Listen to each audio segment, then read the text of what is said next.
시간 우리가 함께 나누고자 하는 제목은 육체의 자랑을 얻는 것, 버려야 얻는 것, 이런 제목으로 함께 우리가 은혜를 받으려고 합니다. 인생은요, 없이 버리고 취하는 가운데서 발전하고 성숙하는 것을 볼 수가 있습니다. 제가 고등학교 때인가 우리 친구가 자기 형님이 수석 전시회를 한다고 해서 농협 전시장에 가본 적이 있습니다. 가보니까 돌이 아니라 아름다운 것이 얼마나 많은지, 그 중에서 이렇게 산수가 탁 산이 그려져 있고 돌이 많습니다. 그 다음에 그 골짜기 사이로 폭포수 흘러내리는 그런 돌이 하나 있는데 밑에 가격을 보니까 150만 원. 그 당시에 황소 2마리 값이더라고요. 야, 돌이 아니냐 싶어가지고 그때부터 그 친구랑 시간만 나면 우리 고향에 가면 밤내라는 데가 있습니다. 길고 넓은 강이 하나 있는데 강바닥을 늘 쓸고 다니고 있어요. 그때만 해도 룩셰크 같은 가방이 없었으니까, 배낭이 없으니까 그냥 손에 돌을 쥐어들고, 그 다음에 또 더 좋은 것이 있으면 버리고 또 좋은 것을 들고, 그리고 또 버리고 또 들고, 그렇게 끊임없이 하다가 마지막에는 가장 좋다 싶은 돌, 그거 하나만 들고 집에 오는 경우가 종종 많았습니다. 사람들은요, 그렇게 인생을 살아가는 것을 볼 수가 있습니다. 좀 더 나은 차를, 그죠? 살기 위해서는 전의 차를 포기해야 합니다. 좀 더 나은 집을 얻기 위해서는 지금 살고 있는 집을 포기해야 한다는 말씀입니다. 그죠? 더 나은 직장에 나아가기 위해서는 지금 직장을 포기하고 더 큰 직장으로, 더 큰 교회로 옮겨가는 경우가 종종 있습니다. 그러면서 발전이 나가실 것이죠. 이건 물리적인 발전의 과정입니다. 그러나 여러분, 영적인 발전의 과정은요, 그렇게 하는 것이 아닙니다. 점진적인 것이 아닙니다. 전부를 비우고 전부를 얻는 것이야말로 영적인 발전의 과정인 것을 우리가 볼 수가 있습니다. 오늘 본문을 보면요, 사도 바울은 자기 인생 자랑거리 전부를 버리고 그것을 얻기 위해서 애쓰는 모습을 우리가 볼 수가 있습니다. 오늘 그가 무엇을 어떻게 버렸는지, 그리고 그가 얻은 것이 무엇인지를 오늘 본문의 말씀을 통해서 살펴보았으면 좋겠습니다.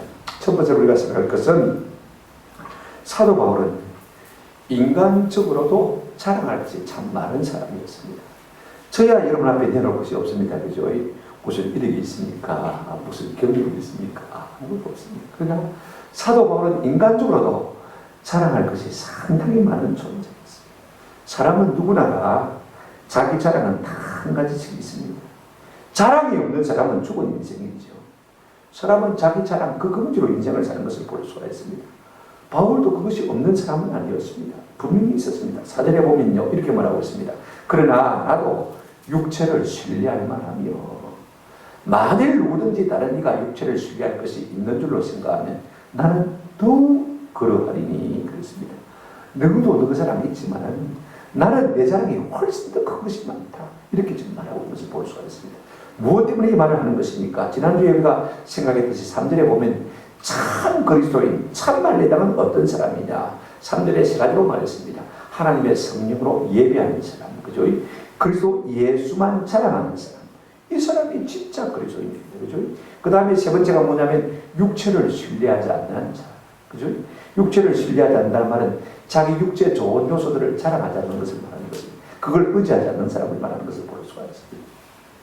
그런데 지금 많은 유대인 율법주의자들은요, 육체를 자랑하기 위해서 할례도 받아야 구원받는다, 이렇게 말하고 있는 거죠.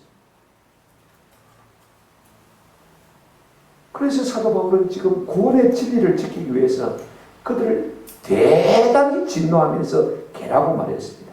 행악자라고 말했습니다. 거짓 할례당이라고 말했습니다. 무엇 때문에 이렇게까지 엄하게 책망하느냐? 열등감 때문이냐? 아니면 시기 질투 때문이냐? 우리가 그렇게 오해할 수 있습니다. 그러나 절대로 열등감 아닙니다. 시기 질투입니다. 바울은 오히려 그들보다도 훨씬 인간적으로 말하면 자랑할 것이 많은 사람이었습니다. 그 자랑이 무엇입니까? 5절 한번 보시기 바랍니다. 6절까지 나는 8일 만에 할례를 받고 이스라엘 족속이요, 베냐민 지파요, 히브리인 중에 히브리인이요, 율법으로는 바리새인이요. 6절에 보시면 열심으로는 교회를 박해하고 율법으로는 흠이 없는 자라, 그렇게 말하고 있는 것을 볼 수가 있습니다. 아니, 이게 무슨 자랑이냐? 여러분, 지금 시대야 이렇게 자랑이 아닐 수가 있습니다만요. 그 당시 유대 사회를 놓고 볼 때 가장 진골, 성골, 엘리트 계급, 바로 사도 바울 같은 사람이 지금 그와 같은 자랑을 지금 하고 있는 것을 볼 수가 있습니다. 7가지 중에서요, 4가지는 생리적인 자랑입니다. 난지 8일 만에 할례를 받았다. 이 말은요, 정통 유대인이란 말인 것입니다. 하나님께서 아브라함에게 언약의 자녀로서 태어나면 다 8일 만에 할례를 받게 됐습니다. 그래서 할례는요, 안식일을 받게 되어지고, 심지어는 7월 10일 대속죄에도 미루지 않고 8일 만에 할례를 받습니다. 그만큼 중요한 것이 할례입니다. 여러분, 하늘에는 하나님의 언약의 상징인 무지개가 있다면요, 몸에는 할례가 있습니다. 그죠? 무지개는 구름이, 비가 오고 난 다음에 해가 떠야 보이지만, 그죠? 몸에 있는 할례는 날마다 우리가 볼 수 있는 것 아닙니까? 나는 하나님의 언약의 백성이라는 상당한 긍지가 지금 사도 바울 속에 있는 것을 볼 수가 있습니다. 2번째, 이스라엘 족속이라 이렇게 말하고 있습니다. 바울의 부모가 정통 유대인이라 그 말인 것입니다. 우리로 치면요, 양만 중에 양반이라 그 말인 것입니다. 여러분, 그 당시 사회로서 볼 때는요, 유대인들로서, 동일한 유대인으로서 볼 때 사울 같은, 이 바울 같은 사람이 없었습니다. 그런가 하면 베냐민 지파라 이렇게 말하고 있습니다. 베냐민은 야곱의 12아들들 중에서 막내 아들입니다. 사랑하는 아내 라헬이 2번째로 낳은 아들이거든요. 그런데 하나님께서 이스라엘이 왕을 구할 때 첫 번째 왕을 준 사람이 누구냐면 사울인데, 그 사울이 베냐민 지파입니다. 예루살렘 성전이 있는 곳도 베냐민 지파가 받은 땅입니다. 그런가 하면 그들이 포로생활 때 큰 위기를 자기 민족 가운데 건져준 사람이 누구냐면요, 이 에스더, 모르드게 아닙니까? 그죠? 에스더와 모르드게 2사람 다 베냐민 지파입니다. 그러니까 지금요, 이스라엘 백성들의 중에서 베냐민 지파라는 긍지를 가지고 있는 것을 볼 수가 있습니다. 쉽게 말하면 왕족이라는 것입니다. 그런가 하면 히브리인 중에 히브리이다. 오리지널 순수 혈통의 유대인이다. 이렇게 말하고 있는 것을 볼 수가 있습니다. 여러분, 이것은요, 사도 바울이 날 때부터 지니고 있던 그와 같은 자랑입니다. 유대인의 입장에서 보면요, 바울은 날 때부터 금수저, 은수저 입에 물고 난 사람이라고. 생리적으로요, 그와 같은 특권을 누리며 태어난 사람이라는 것입니다. 우리 같으면 족보 자랑하고 있는 것입니다. 전주이시, 그죠? 얼마나 대단한 왕족입니까? 이걸 지금 자랑하고 있는 것을 볼 수가 있습니다. 그 당시 사회에서는요, 이것이 굉장한 부려움이고 이것이 굉장한 자랑이었던 것을 볼 수가 있습니다. 2번째는 획득적인 자랑을 하고 있는 것을 볼 수가 있습니다. 5절 끝에 보시면 율법으로는 바리새인이요, 6절 열심으로는 교회를 박해하고 율법으로는 흠이 없는 자라.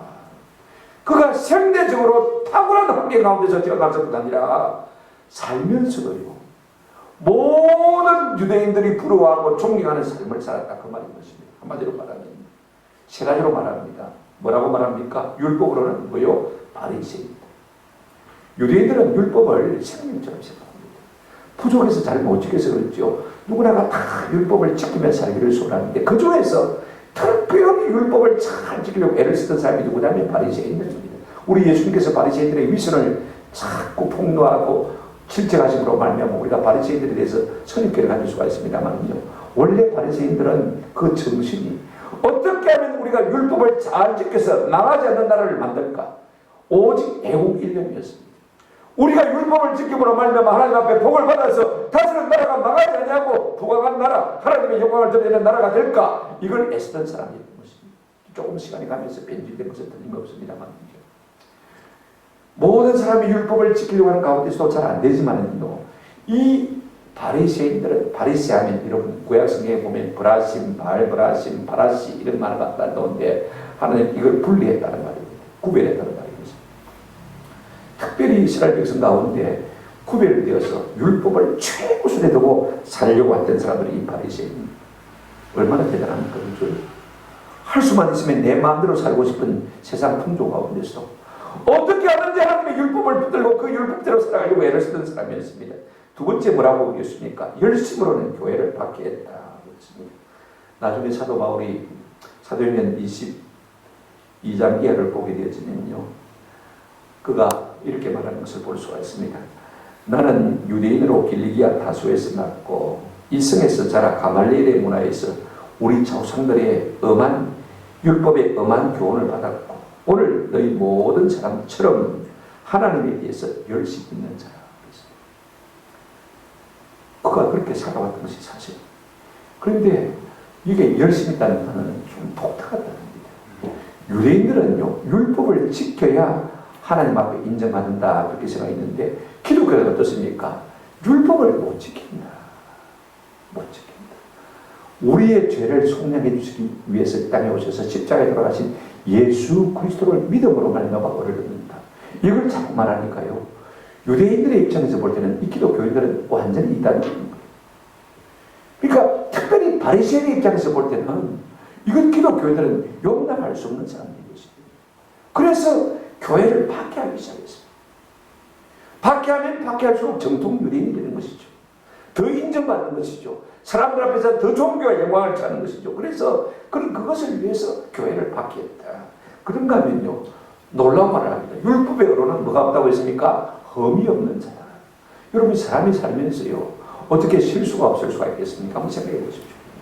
그도 똑같은 인생을 살았는데 율법의 자들을 딱 놓고 보면요, 하나도 굽어진 데가 없다는 것입니다.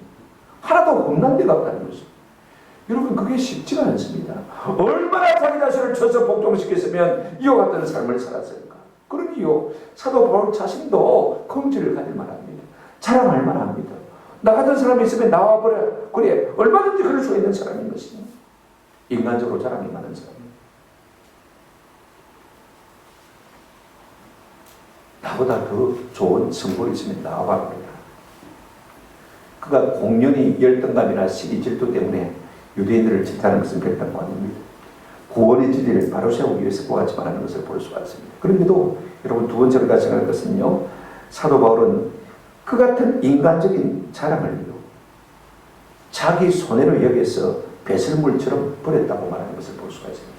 오늘 보면 7절 8절 한번 보시기 바랍니다. 그러나 무엇이든지 내게 유익이 된 것을 내가 그리스도를 위하여 다 해로 여길 뿐더러 또한 모든 것을 해로 여기면 내 주 그리스도 예수를 아는 지식이 가장 고상하기 때문이다.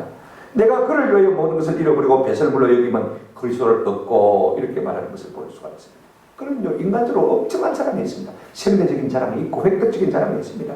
그 당시에 엘리트 계층입니다. 모든 유대인들에게 존경받는 그와 같은 자랑을 가지고 있습니다.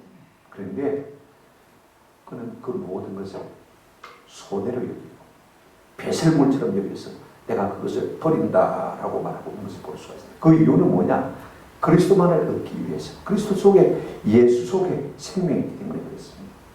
그런 이 모든 것을 얻기 위해서 대포기, 대상실, 이것을 단행하고 있는 것을 볼 수가 있습니다. 어떻게 인간적인 자랑을 다 버렸습니까? 사람이요, 자기 자랑을 버린다는 것은 죽는 것입니다. 한번 생각해 보십시오. 많은 사람이 죽을 때까지 자기 자랑을 버리지 않습니다. 포기하지 않습니다.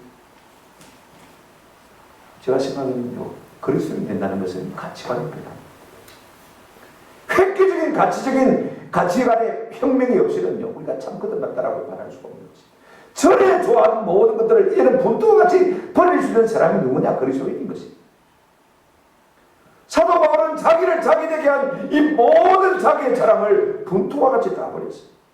무엇인지 내게 유익하는 것을, 이익이 된 것을 이제는 뭐라고 했습니까? 그리스도를 위해서 다 뭐로 여긴다고 했습니까? 손해로 여긴다고 했습니다. 여기 이익이라는 단어, 유익이라는 단어, 그 다음에 손해라는 단어는요, 다 상업적인 용어입니다.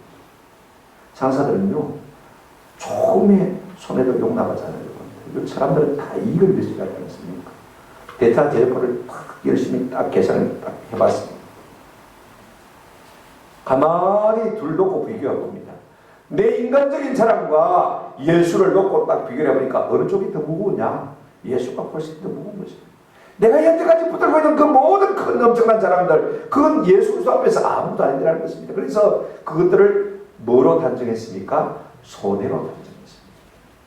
지금까지는 그것이 내게 이익이었고, 그것이 내게 유익이었고, 나를 나되게 한 것이었고, 그것이 내 자랑이었고, 내 육체의 상징이었습니다만은, 그러나 그리스도를 앞에 딱 놓고 보니까 그건 아무 유익이 없다는 것입니다. 오히려 손해라는 것입니다. 인간적인 육체의 자랑, 예수 그리스도 구원의 앞에 딱 놓고 보니까 그건 엄청나게 아무것도 아닌 것이 되고 말이라는 것입니다. 손해로 여겼다는 것입니다.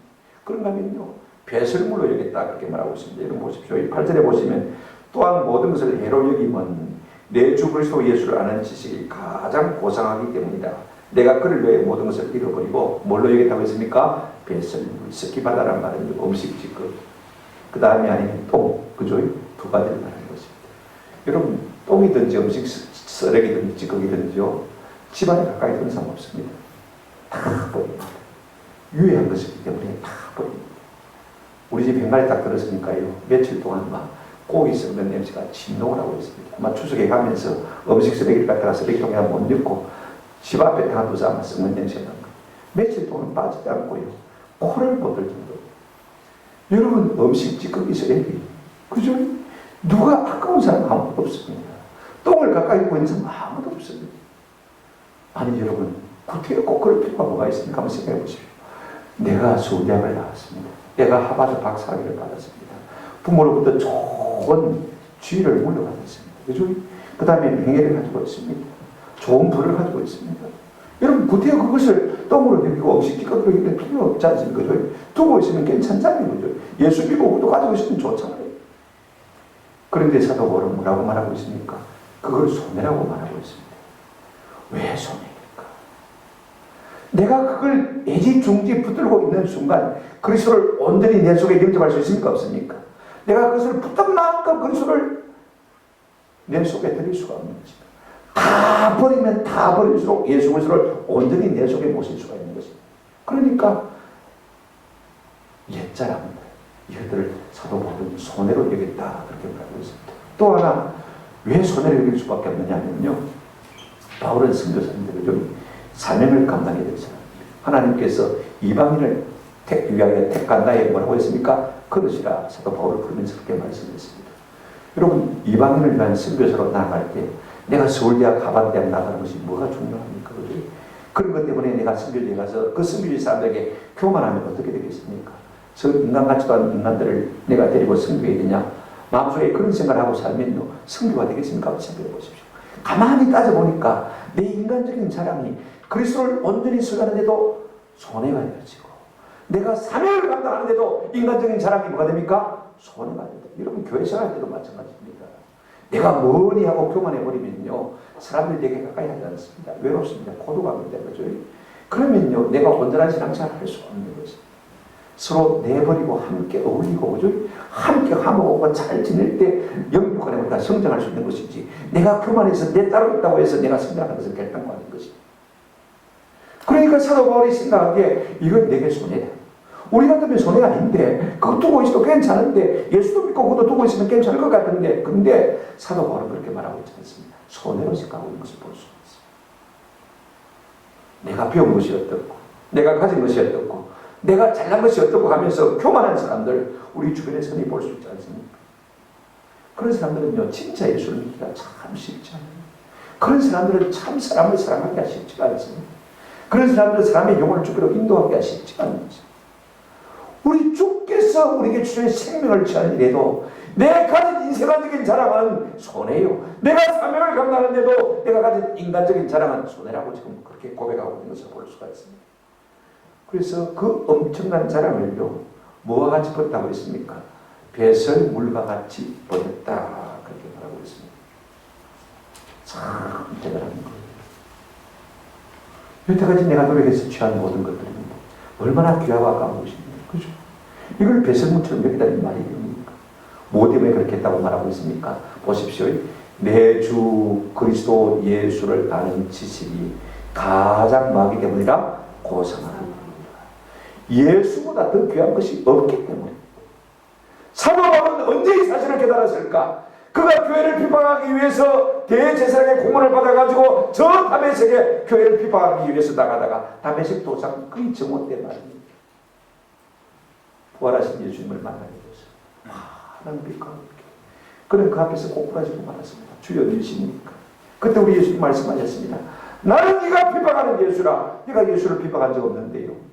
우리 예수님은 뭐라고 말씀하셨습니까? 나는 네가 비방하는 예수라. 네가 나를 비방한 적은 없지만은 나를 믿는 그리스도인을 비방하는 것이 나를 비방하는 것이라고 말씀하시고, 내가 너를 나의 택한 그릇으로 세웠다. 이방인을 위한 사랑과 정의로 내가 너를 불렀다. 하나님 부르셨습니다. 여러분, 대적하는 자신을 부르신 그 주님을 생각하면요, 사도 바울이야말로 녹아지지 않을 수가 없었던 것입니다. 그렇게 대적하는 철저지 원수를 내가 그리스도와 원수 되었을 때 하나님이 여전히 나를 사랑하시고 나를 가까이 하시고 불러주신 그 사랑을 생각하면요, 예수 그리스도 그분만이 가장 존귀하다고 고백하지 않을 수가 없는 것입니다. 여러분, 우리가 무엇이든지요, 내가 애지중지하던 좋은 것을 버려야만 진짜 그리스도를 온전히 얻을 수가 있습니다. 인도에서 원숭이를 잡으려고 하면 어떻게 잡습니까? 여러분 잘 들어서 알고 있죠. 오지병 같은 데다가 병목이 좁은 이런 그릇에 이 항아리에다가 말입니다, 갱가류, 땅콩이라든지 뭐 이런 것들을 갖다가 호두라든지 가득 넣어둡니다. 그러면 원숭이가 와서 슬그머니 손을 넣습니다. 넣어보니까 진짜 좋은 게 많거든요. 그래서 한 주먹 꽉 쥡니다. 쥐고 손을 빼려고 하니까 빼집니까? 목이 좁으니까요, 그냥 손은 들어갔는데 꽉 쥔 손은 나올 수가 없는 것입니다. 그때 사람들이 막 달려와거든요. 거부를 덮쳐버린 것을 볼 수가 있어요. 사람들이 막 달려오면 손을 얼른 빼서 도망쳐야 되는데 왜 도망치지 못하는 것입니까? 내 손에 꽉 쥐고 있는 그게 아까워서요, 그냥 놓아버리지 못하고 도망치지 못하는 것을 볼 수 있어요. 그래서 생커가 되는 것이죠. 우리 인간도 마찬가지입니다. 때로는 우리 손에 쥔 욕심들을 내어버려야 우리가 영원한 생명을 취할 수가 있는데, 우리가 그 손에 쥔 그게 뭐라고요? 그걸 놓아보지 못하니까 세상의 종이 되고 세상의 노예가 되는 것 아닙니까? 여러분, 한 번은 우리가 결단하셔야 돼요. 진짜 그리스도인 되려면요, 내가 전에 좋아하던 모든 것들을 한 번은 내려놓을 때 그리스도께 온전히 붙들만되는 은혜를 누리게 될 줄로 믿습니다. 저는요, 원래 성골증골도 아니고 자랑할 것도 없는 가문이고, 그리고 뭔가 세상을 살면서 이룬 것도 없습니다. 내가 주를 위해서 버릴 게 없습니다.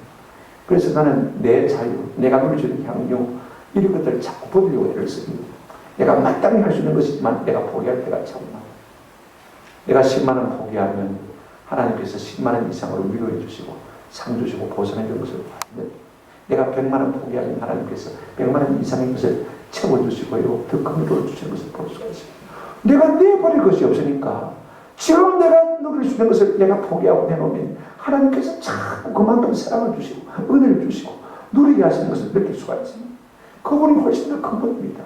내 눈앞에 보이는 당장의 이득이 아닙니다. 버리는 순간에 우리는 그리스도를 얻는 놀라운 은혜를 누리게 될 줄로 믿습니다.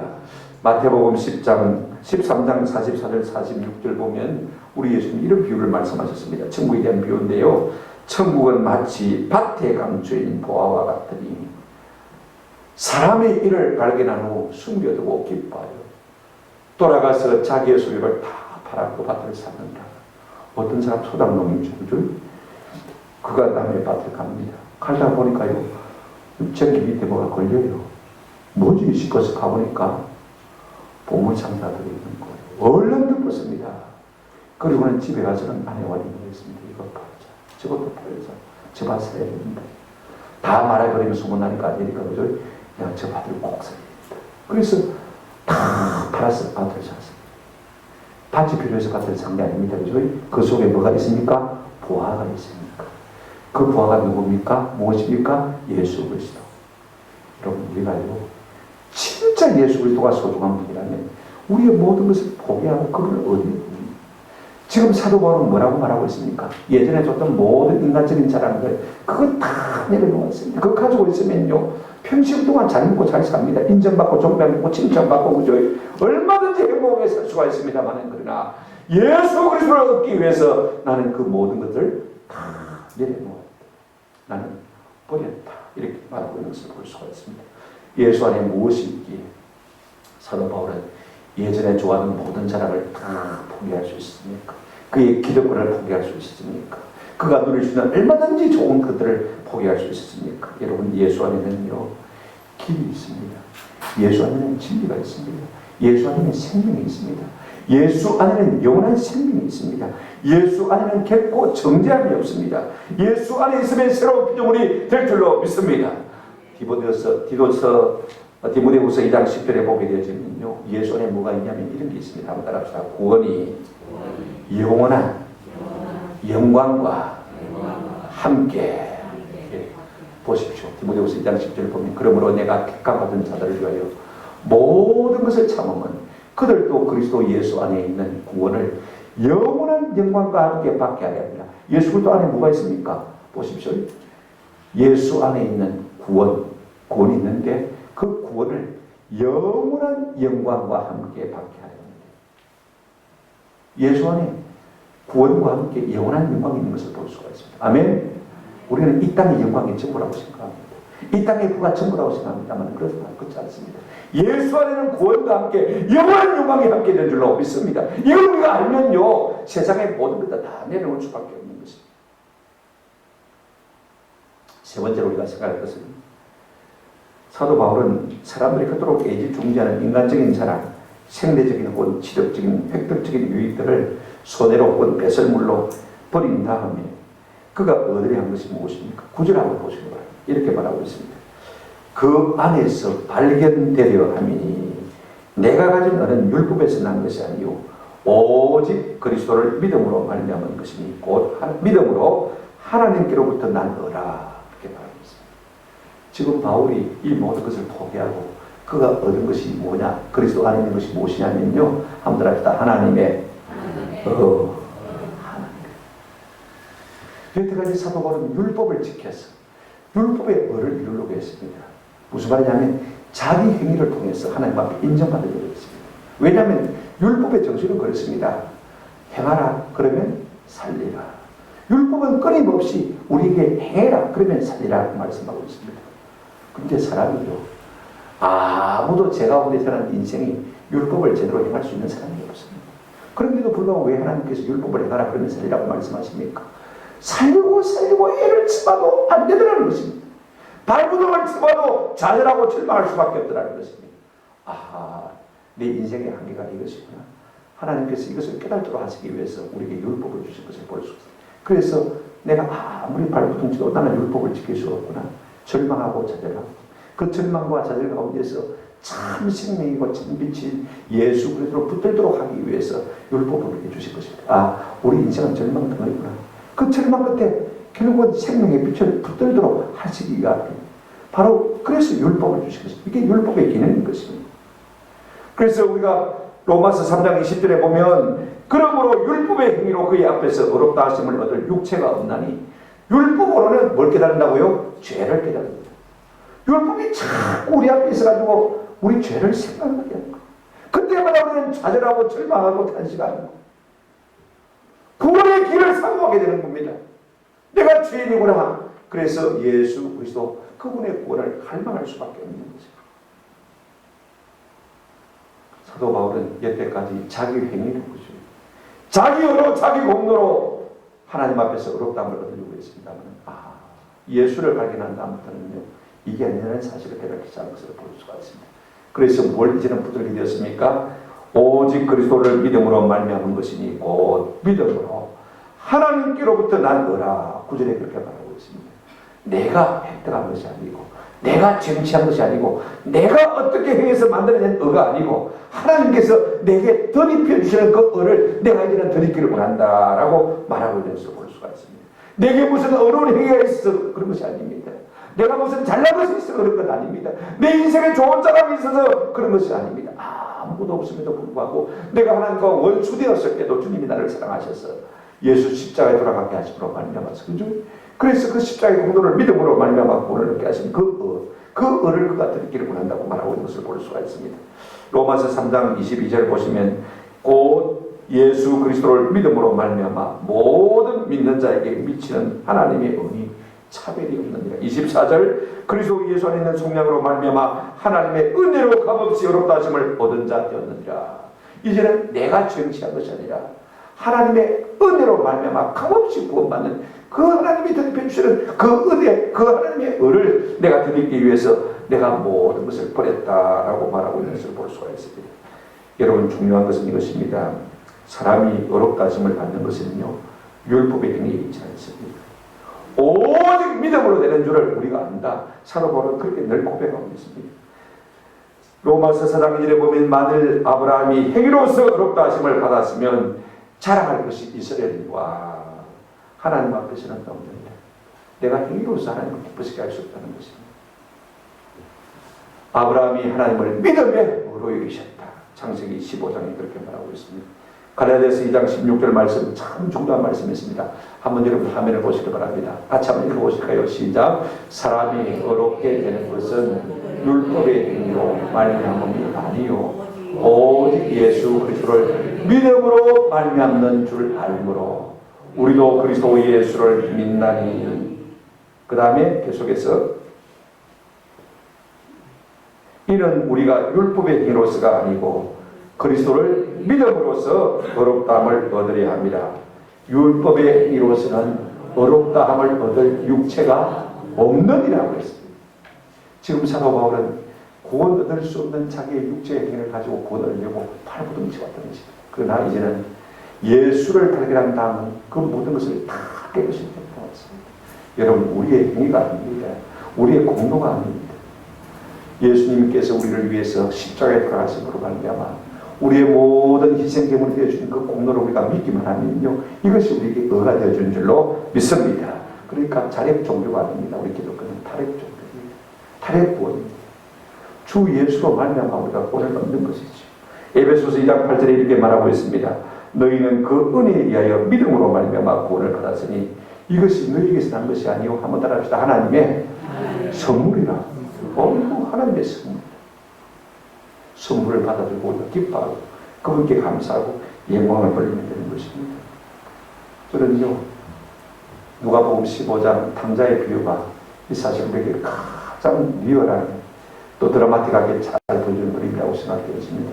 한 탕자가 아버지가 멀쩡하게 살아계시는데 불구하고요, 유산을 요구해서 유산을 받아가지고 그 많은 유산을 가지고 외국에 가서 허랑방탕 탕기라고 말했습니다. 돈 떨어지니까 빚을 만들어 왔습니다. 그래서 남의 집에 붙여 살면서 겨우 허기를 채웁니다. 돼지가 먹는 지엽 열매를 먹습니다. 그걸 먹으면서 마음에 생각합니다. 우리 아버지 집에는 종들도 얼마나 많고 우리 아버지 집에는 먹을 것이 얼마나 많은데 나는 여기서 줄이 죽는가 생각하니까 비참하기 짝이 없습니다. 그래서 부끄럽고 죄송하지만 아버지 집에 가서 내가 아버지의 종으로 살았으면 좋겠다. 나를 품꾼이 하나를 여기소서. 그렇게 마음속으로 되뇌이면서 아버지 집으로 돌아오지 않습니까? 근데 그 거지 같은 아들을 아버지는 멀찍이서 바라보고 쫓아 달려 나와서 환장하며 맞이하고 어금만 겹목을 안고 입을 맞추고 종들을 불러서 빨리 씻기고 옷을 갈아입히고 신발을 새로 씻기고 그 다음에 그 손에 반지를 끼워줘요. 반지를 낀다는 것은 뭘 의미합니까? 여전히 네가 내 아들이라는 것입니다. 여태까지 자기는 자기를 품꾼으로 생각했습니다만 아버지는 여전히 뭐로 생각하고 있습니까? 아들로 생각하고 있는 것을 볼 수가 있습니다. 만약에 내가 이걸 알았더라면 진작 올 것인데 말라고 개고생했을까 싶은 생각을 안 했겠습니까? 여러분 생각해 보십시오. 우리가 빨리 아버지께로 돌아가는 길만이요, 진짜 아버지의 구원을 누릴 수 있는 복인 것입니다. 내가 나를 자꾸 붙들고 있으면요, 아버지께서 우리에게 주신 좋은 것을 누릴 수가 없는지. 저는 우리 모두가 내가 좋아하는 모든 것, 내가 가진 모든 것, 내 자랑을 내려놓는 순간에 온전히 그리스도를 얻는 은혜를 누리게 될 줄로 믿습니다. 바울처럼 그 같은 복을 누렸으면 참 좋겠습니다. 바울은 인간적인 자랑을 오히려 손해를 여기고요, 배설물처럼 버렸고요. 그래서 하나님이 덧입을 주는 은혜를 얻은 것을 볼 수가 있습니다. 말씀을 냈습니다. 사람은 누구나가 다 자기 자랑이 있습니다. 이것 뺏어버리면요, 사람이 제대로 살 수 있겠습니까? 그러나 우리가 한 가지 꼭 깨달아야 될 것이 있습니다. 내 자랑에 취해 있으면요, 맨날 똑같습니다. 우리 삶에 혁명적인 변화가 없습니다. 이런 게 맞습니다. 내 자랑을 포기하는 순간에 우리 하나님의 은혜가 우리를 낚아챌 것이고 우리 인생이 그 순간부터 변하는 놀라운 은혜를 누리게 될 줄로 믿습니다. 사도 바울은요, 예수를 딱 만나면 모든 것을 내려놓았습니다. 진짜 우리가 예수를 얻고 난다면 우리의 모든 것을 하나씩 내려놓는 것을 했으면 참 좋겠어요. 우리 이용규 선교사님이라고 서울대 출신에다가 하버드 박사 출신입니다. 얼마든지 미국에서도 박사학위를 받았으니까 교수 자리가 나왔고 서울대에서도 교수하라고 이미 청빙까지 해놓은 상태였습니다. 그런데 하나님이 자꾸 푸시하셨습니다. 나는 너를 쓰고 싶다. 나는 너를 쓰고 싶다. 그래서 그 모든 영광 명예 뒤로 하고 몽골에 선교사를 갔습니다. 버리니까요, 하나님께서 얼마나 은혜를 주셨는지 몽골의 기독대학을 설립하게 만들었습니다. 그를 통해서 수많은 몽골 사람들이 예수를 믿는 역사를 났습니다. 오랜 몽골 생을 통해서 참으로 하나님께서 큰 영광을 많이 받으셨습니다. 그런데 또 하나님께서 새로운 도전을 하십니다. 또 내려놓아라. 그래서 그래서 몽고에서의 사역을 기록한 책이 뭐냐면 내려놓음이라는 책입니다. 그런데 그 몽고에서 대학을 이루고 그 좋은 기독교를 다 가지고 있음에도 불구하고 그거 다 다른 분에게 물려주고 다 내려놓고 다시 인도네시아로 또 인도네시아로 가서 똑같은 사역을 합니다. 거기서 쓴 책이 뭐냐면 더 내려놓음입니다. 내려놓으면 내려놓을수록 하나님께서 그 삶의 풍요하게 역사하신 것을 우리가 그분을 통해서 보게 되는 것입니다. 더 존귀와 더 영광으로 간시오시고 더 능력 있게 사용하시는 것을 우리가 보게 되는 것입니다. 내가 내가 가지고 있어야 하나님께 있으실 것 같지 않습니다. 이거 필요 없다. 다 내려놓아. 내가 너를 사로잡으면 그것이 전부. 여러분 오늘 제 삶 속에도 마찬가지고 여러분 삶 속에도 집이 밀리는 것이 있다면 그거는 다른 데 있지 않습니다. 내가 그리스도 앞에 전적으로 나를 마지 못하기 때문에 내려놓지 못하기 때문에 우리의 삶에 하나님의 능력이 나타나지 못하는 것입니다. 오늘 우리 모두가 하나님의 능력의 통로가 되기를 소원하신다면 하나님의 손에 들면서 유감없이 쓰임받고 주 앞에서 종이 위에 받기를 원하는 사람이 되기를 원하신다면 저는 우리 자신을 좀 내려놨으면 좋겠습니다. 우리 알량한 명예의 그건 뭐라고요? 여러분 모세가 참 대단한 사람입니다.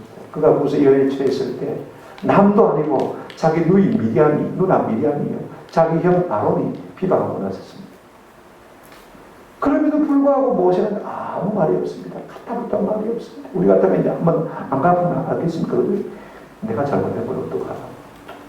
묵묵히 있으니까 하나님께서요 그를 책임져 주신 것을 볼 수가 있습니다. 뭐라고 하셨습니까?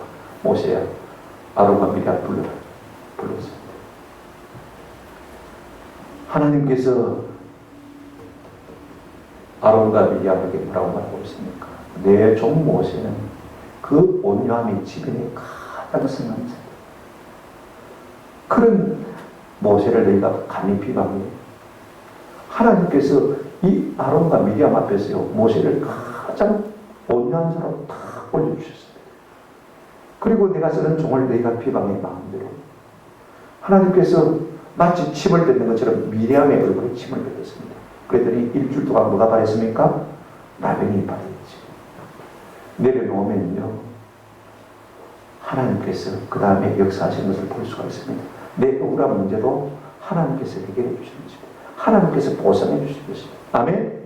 이런 것이 없기 때문에 우리가 하나님의 영광을 보지 못하는 것입니다. 오늘 우리의 삶 속에 교회의 영광이 드러나기를 원한다면요 날마다 우리 자신을 사도 바울처럼 손해처럼 여기고 내 자랑을 하죠. 남의 배설물처럼 여기서 내려놓을 때 하나님께서 이 영광을 통해서 나타내 보여주시고 하나님도 영광을 받으시고 우리도 주 안에서 존귀한 삶을 살게 될 줄로 믿습니다. 이 같은 은혜가 우리 가운데 있기를 주님의 이름으로 축원합니다. 아멘.